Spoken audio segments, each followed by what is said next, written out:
নয় মাইল এলাকায় তারা বেশ কিছুদিন ধরে ব্যবসা করে আসে বলে এলাকার লোকজন আমাদেরকে জানায়। তো আমরা এই বিষয়টি নজরদারি করতেছিলাম।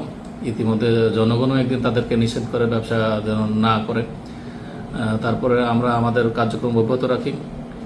আজকে গোপন সংবাদের ভিত্তিতে উক্ত বাড়িতে আমরা যখন সংবাদ পাই যে বাড়িতে গাঁজা সহ অবস্থান করছে, আমরা আমাদের অফিসার ফোর্স ওই বাড়িতে অভিযান চালিয়ে সরাসরি গাঁজা সহ এই 13.5 কেজি গাঁজা সহ তাদেরকে আটক করা হয়।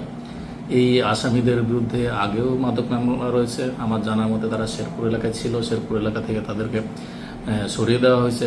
তারা এখানে নতুন এলাকায় ব্যবসা করার জন্য উপযুক্ত মনে করেছে। তো আমরা জনগণ আমাদের সহযোগিতা করেছে, জনগণকে ধন্যবাদ জানাই এবং এটাও জানাই যে আমরা মাদকের বিরুদ্ধে কঠোর অবস্থানে রয়েছি। এরকম অভিযান অব্যাহত থাকবে, আপনাদের সহযোগিতা কামনা করছি।